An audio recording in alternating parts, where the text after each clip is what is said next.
Olá, pessoal.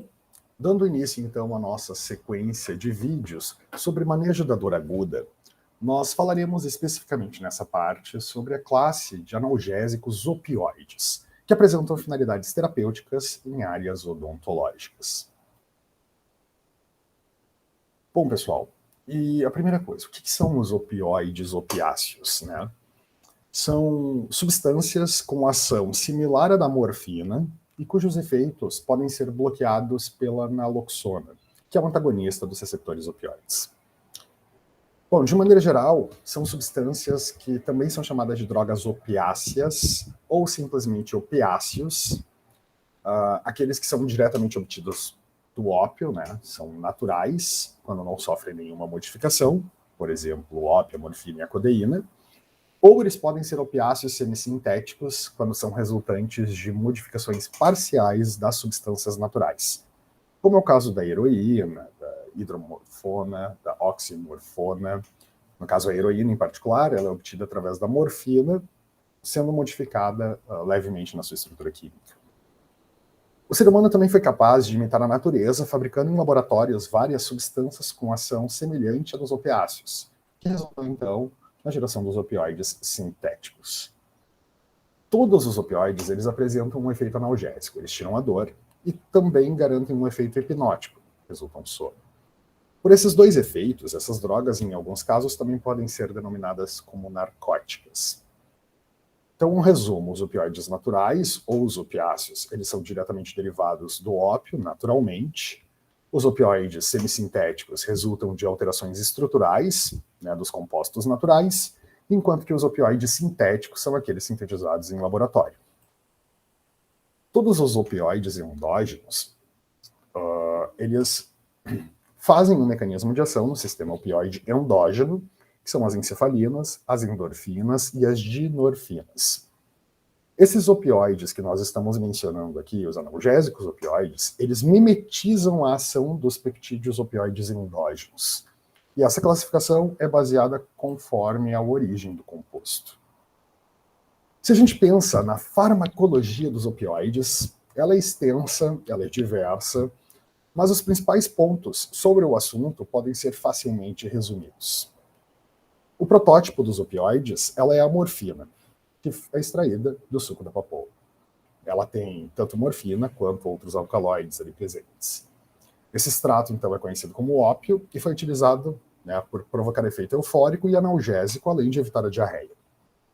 Então, em resumo, os opioides, eles são medicamentos analgésicos aplicados para tratamento de dores de intensidade moderada a severa. Bom, o efeito analgésico dele acontece pela ação direta nos receptores do sistema nervoso central, né, que respondem a peptídeos endógenos. E esses receptores, eles foram identificados, nós possuímos 4 receptores já identificados, que são os receptores Mi, Delta, Kappa e ORL1. Todos eles são acoplados à proteína G, e, de maneira geral, os efeitos comportamentais resultantes das ativações desses receptores são analgesia, tanto supraespinhal quanto espinhal, sedação, inibição da respiração, redução do trânsito gastrointestinal e modulação e liberação de outros hormônios e neurotransmissores. Essa tabela aqui, ela está ilustrando uma série de informações a respeito dos diferentes fármacos dos grupos dos opioides. Como, por exemplo, o nome genérico, o efeito dos receptores específicos, Mi, Delta e Kappa, as doses aproximadamente equivalentes em miligramas, a relação da potência oral parenteral, a duração de analgesia em horas e a eficácia máxima de cada um dos exemplos. Dentre todos eles aqui apresentados, 2 opioides se destacam, e a gente vai falar um pouquinho mais sobre eles agora. A morfina é o protótipo da classe, né? Ele é o agente opioide mais estudado dentro da literatura. Ela atua como agonista de diferentes subtipos de receptores opioides. Ela é considerada um opioide forte, de eficácia máxima alta, como agente anestésico. A razão da potência oral parenteral, ela é baixa. Isso quer dizer o quê? Que quando a morfina é administrada via oral, existe uma boa absorção. Mas quando a morfina é submetida a um metabolismo de primeira passagem bastante significativo, isso acaba comprometendo a sua biodisponibilidade quando ela for administrada por essa via oral e sofre esse metabolismo de primeira passagem. Bom, a gente sabe que ela é um agonista opioide de origem natural, né? De maneira geral, ela é considerada um agente de escolha no manejo da dor aguda intensa e no controle da dor moderada a intensa, principalmente em estudos oncológicos. É padrão ouro para comparação de outros analgésicos opioides. Ela tem início e duração dos efeitos prolongados, né? E no caso de controle de dor persistente, tolerância e dependência física são os fatores limitantes do uso em longo prazo. A via oral, ela é a mais cômoda para sua administração, precisando haver ajuste de dose, já que ela sofre esse metabolismo de primeira passagem, e a biodisponibilidade dela fica entre 15% a 60%. A duração usual do efeito é de 4 horas. A morfina não tem efeito teto, mas incrementos de dose devem ser pequenos e graduais. A formulação de liberação prolongada pode ser usada a cada 12 a 24 horas, né? Depois de atingida constância para preparação, em torno de 48 horas. E se vocês analisarem, tem limitada comprovação, né, da fentanila transmucosa bucal, que ela possa induzir um alívio de dor mais rápido em relação à morfina para episódios agudos de dor, né, mas isso em pacientes oncológicos. Um outro fármaco que a gente vai comentar bastante aqui é a codeína, que ela é um opioide, ela é também um opioide mais fraco, só que ela tem eficácia máxima baixa, com razão de potência oral parenteral alta. Trata-se então de um perfil de um agente mais adequado para administração via oral, pois não sofre tanto com o metabolismo de primeira passagem hepático. Ela tem eficácia nas dores leves a moderadas. Em dose única, o efeito analgésico é equivalente ao do ácido acetilsalicílico ou do paracetamol em muitos estudos, usados isoladamente no tratamento para essas dores, né, de leve a moderada. Com a repetição de doses, o alívio produzido por codeína pode superar a daqueles dos analgésicos não opioides, provavelmente por causa da diminuição de reação emocional à dor. Mas a margem de segurança também é menor, né? Então, a gente tem que tomar bastante cuidado em relação a essa janela terapêutica e a margem de segurança desses medicamentos. Além disso, a codeína ela também pode ser utilizada como antitussígeno, né? Um aspecto importante, que vale a pena ser mencionado aqui, em relação aos demais componentes, é que eles apresentam vários efeitos sobre os diferentes tipos de receptores opioides. Isso vai explicar basicamente quais são as diferenças clínicas apresentadas após a administração de cada um desses agentes. De uma maneira geral, a maior parte dos opioides de uso clínico acabam tendo uma maior afinidade pelo receptor mi-opioide. Então, a maior parte dos efeitos clínicos dos opioides, portanto, advém dessas ações, né, dos fármacos sobre os receptores do subtipo mi. Os efeitos farmacológicos dos analgésicos opioides está apresentado então nesse slide. São eles: analgesia, a depressão respiratória, o que é dependente de dose, mas é um dos efeitos farmacológicos mais preocupantes desse grupo de fármacos, a euforia, disforia, náuseas e vômitos, a redução da motilidade de secreções do trato gastrointestinal, o que por sua vez pode garantir constipação e ação antidiarreica, né? Então, ele pode ser usado para essa finalidade. A redução do reflexo miccional, um efeito antitussígeno, e podem induzir miose. Os analgésicos opioides, eles podem ser usados, então, para analgesia nos casos de dor aguda, moderada ou intensa, que não respondam a outros analgésicos, dentro daquela linha de raciocínio que a gente vem falando sobre o segmento farmacológico, né, a sequência de tratamentos adequada para manejo de dor, ou para dor crônica. Eles também são muito eficazes para essa finalidade de dor crônica. Só que, novamente, tolerância e dependência limitam o uso prolongado desses agentes. Nós vamos ter uma aula só para falar dos usos do opioides para dor crônica ao longo da nossa disciplina. Mas já saibam, então, que existem diversos problemas ligados ao uso prolongado de opioides para dor crônica. Principalmente essas questões de tolerância e de dependência, o que faz, então, uma limitação desse uso. Então, além disso, tem algumas nuances e particularidades. Por exemplo, eles podem ser eficazes para muitos, mas não para todos os quadros de dor crônica. Tem estudos que mostram que eles não são eficazes em quadros que envolvam lesão no sistema nervoso central. Eles são mais usados para o controle da dor oncológica, mas é importante mencionar que essas situações são complexas e não tem uma forma simples aplicável a todos os quadros clínicos de dor crônica. Ok? Então, resumidamente, a gente vai usá-los para o alívio de dores de moderadas a intensas, particularmente de origem visceral. Tá? Em doses terapêuticas, eles são razoavelmente seletivos, não tendo comprometimento tanto de sentidos quanto da função intelectual. Eles comumente não eliminam a sensação dolorosa, mas eles reduzem o sofrimento que acompanha ela, então deixando os pacientes mais confortáveis, né? Então, basicamente, a dor ela vai ser mais tolerável.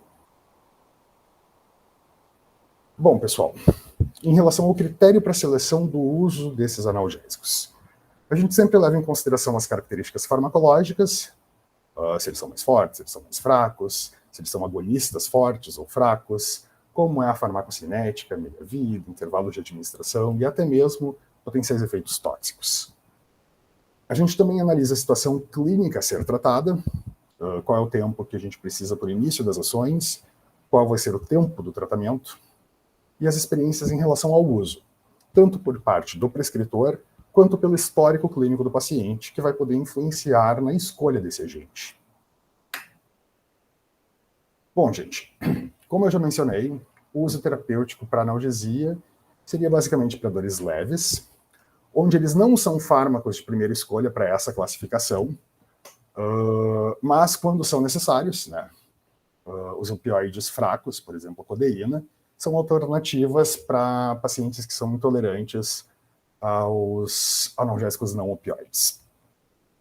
Para dores moderadas e dores leves, que não são responsivas aos anti-inflamatórios não esteroidais, tá, paracetamol e ibuprofeno, a gente pode fazer uma associação desses com opioides fracos, por exemplo, a codeína e o propoxifeno. A gente tem que lembrar também que esses fármacos, eles têm mecanismos de ações distintos e por isso a associação deles é eficaz. Para dores moderadas que não são responsivas à associação mencionada anteriormente, ou para dores muito intensas, o uso isolado de opioides fortes é recomendado, como no caso, a administração de morfina. Para analgesia, as respostas dos pacientes aos opioides é diversa. Tem algumas respostas que podem ser afetadas especificamente pelos quadros clínicos que já estão instalados naquele paciente individualmente, e sempre que há falha terapêutica ou o surgimento de efeitos adversos significativos, nós podemos fazer a substituição por um outro agente analgésico opioide. Alguns agentes em particular, tais como a fentanila, a sulfentanila, têm uso reservado principalmente para a área da anestesiologia, e vocês vão estudar muito isso nessa disciplina. Eles podem ser utilizados como pré-anestésicos, adjuvantes ou até mesmo indutores anestésicos. E quando eles são usados para indução, eles geralmente são administrados em altas doses. As doses, durante a prescrição, ela deve ser individualizada. As respostas variam entre os pacientes, sendo que a solicitação de opioides deve ser inicialmente encarada como a existência de um controle inadequado da dor, e não como manifestação de abuso ou de dependência por parte do paciente. O prescritor ele tem que estar atento a essas situações, porque nós temos sim pacientes que se aproveitam do analgésicos para acalmar a dor. Se o histórico do paciente não indica abuso por uso de analgésico, deve-se olhar os casos específicos, então, para essa prescrição. Em muitos casos, pessoal, os opioides eles não apresentam um efeito teto para analgesia. Principalmente os opioides mais fortes, né, com dose sendo limitada pela incidência de efeitos adversos. A analgesia ela aumenta na medida em que se aumenta a dose administrada desses fármacos, sendo que na prática o que vai acabar limitando a analgesia obtida é a incidência dos efeitos adversos. Em idosos e pacientes com doenças hepáticas ou renais, eles podem apresentar problemas de deficiências no metabolismo, por exemplo, e nesses pacientes tem sempre uma necessidade de fazer o ajuste da dose desses medicamentos. Quando para o controle inicial da dor, a gente precisa sempre de doses maiores do que aquela administrada durante a manutenção do controle da dor. Então, adjuvantes podem minimizar a necessidade da elevação dessa dose, e é uma característica, então, que o prescritor ele precisa estar sempre atento. Cuidem antes de substituir um agente por outro mais potente. Procurem sempre alcançar as doses máximas do agente inicial, né? Então, aqui ressalta o ponto de que vários opioides, a analgesia acaba aumentando com a dose, mas, de maneira geral, eles conseguem andar juntos, né? Aumenta a dose, aumenta a analgesia. Mas tem alguns casos que eles não fazem essa relação direta. Um exemplo é a codeína. Então, tem o que a gente chama de um efeito teto, ou seja, a partir de um determinado ponto, o aumento das doses não vai resultar no aumento da analgesia já obtida. E isso deve ser avaliado individualmente conforme cada agente opioide a ser empregado. Quando a gente faz uma prescrição, também se torna fundamental a descrição de qual será a via de administração adotada para aquele uso terapêutico.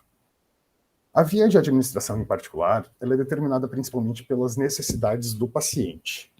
Então a gente pode pensar no perfil de dor a ser tratado.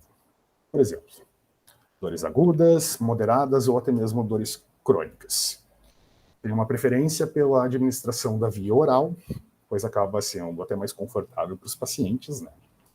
Lembrando, então, a codeína ela tem uma boa biodisponibilidade pela via oral, mas a morfina ela precisa de ajuste de dose, porque ela tem um metabolismo de primeira passagem hepático mais intenso, justificando, então, esse ajuste de dose quando a morfina é administrada pela via oral. Dores agudas, intensas, por exemplo, num pós-operatório, nós temos preferência pelas vias parenterais, né? Elas são mais adequadas, a via intravenosa por injeções ou infusões contínuas, por analgesia controlada pelo paciente, que basicamente é esta imagem, está localizada aqui, ou por vias alternativas. E quando eu falo vias alternativas, estamos falando da intramuscular ou subcutânea. Elas têm uma ação relativamente rápida, né? Com riscos menores do que na intravenosa, mas punções repetidas também podem causar desconforto, limitando o uso dela por períodos prolongados. Quando a gente pensa, então, nessa analgesia controlada pelo paciente, a gente percebe que é uma técnica que foi desenvolvida ao longo das últimas décadas, onde tem uma bomba de infusão contínua conectada a um aparelho. O paciente ele tem acesso a uma espécie de controle, que ele controla a administração do agente opioide. Naturalmente, o aparelho ele vai poder ser regulado no que diz respeito às doses máximas que vão ser administradas para aquele agente. Ele também faz ajustes dos intervalos para as doses adequadas, sendo que para esclarecer um intervalo mínimo entre uma dose e outra, os estudos mostram que essa técnica tem resultados interessantes. Ela propicia, em alguns casos, mais conforto para alguns pacientes em determinadas situações e é uma alternativa, então, na administração dos opioides. Existem outros métodos alternativos que também foram desenvolvidos nessas últimas décadas. Um deles é a administração de opioides pela mucosa oral. São bastões, similar a um pirulito, a um suave, e eles apresentam uma determinada dose daquele agente. Nesse caso do exemplo aqui, estamos falando da administração do fentanil. Essa administração pela via oral ela vai ter vantagens em relação a outra administração pela via oral, né?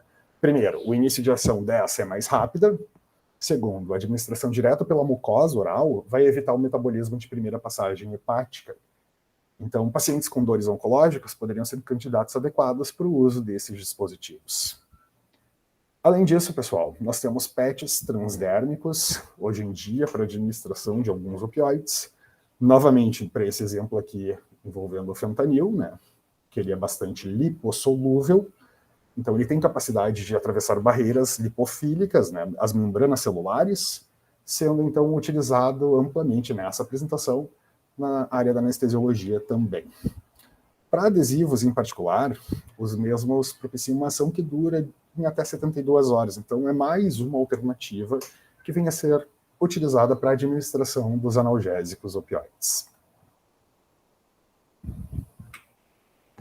Bom, pessoal, além da via de administração do fármaco, é importante definirmos os intervalos de administração e a duração do tratamento. Pensando nos intervalos de administração, os agentes analgésicos opioides, eles devem propiciar analgesia por 24 horas nas situações de dor aguda, principalmente naquelas de dores mais intensas. É importante que a gente defina os intervalos fixos na administração desses agentes, sendo, então, um esquema de demanda um pouquinho mais problemática que as demais classes. Por quê, pessoal? O que seriam esses esquemas de demanda? Seriam flutuações nas concentrações plasmáticas e alternância entre dor e analgesia. Então, a necessidade de incrementos na dose do analgésico é vista, sendo que muitas vezes vai demandar o aumento da dose desse analgésico, que vai precisar ser administrado no momento que o paciente não consegue mais controlar aquele quadro de dor. Já a duração é variável e depende da situação clínica que o paciente se encontra. Para opioides, em consultório odontológico ou aplicados à odontologia, essa duração é geralmente curta. Em geral, se utiliza a associação de um opioide fraco, como por exemplo a codeína, e um agente analgésico não opioide, um ANI, por um período de 2 a 3 dias.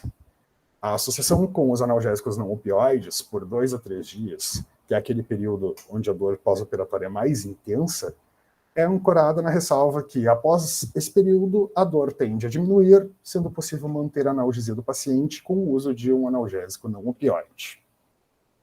Em procedimentos de maior porte, a duração do tratamento vai ser condicionada pela persistência da dor. A associação de um opioide fraco, caso a codeína, com um analgésico não opioide, vai possibilitar, em alguns casos, a adoção de doses reduzidas em comparação aos usos deles quando aplicados de maneira isolada. Essa estratégia, então, vai reduzir tanto a incidência dos efeitos adversos, mas, por outro lado, a gente sabe que a adição de um opioide fraco, no caso a codeína, também poderia aumentar a incidência de outros efeitos adversos, como, por exemplo, sonolência, tontura, em alguns casos. Então, é muito importante a observação dessas particularidades. Essa tabela, gente, apresenta algumas informações sobre os esquemas para administração de opioides na prática odontológica. Então, nós temos aqui os principais agentes, a via de dose usual para adultos, as doses iniciais para crianças e adultos com menos de 50 quilos, os intervalos de administração das doses em horas, o início do efeito em minutos e a duração do efeito em horas. Observem que, conforme mencionado anteriormente, a codeína não sofre tanto com o metabolismo de primeira passagem. Então, isso justifica a não existência de diferenças tão grandes nas doses por diferentes vias orais ou parenterais.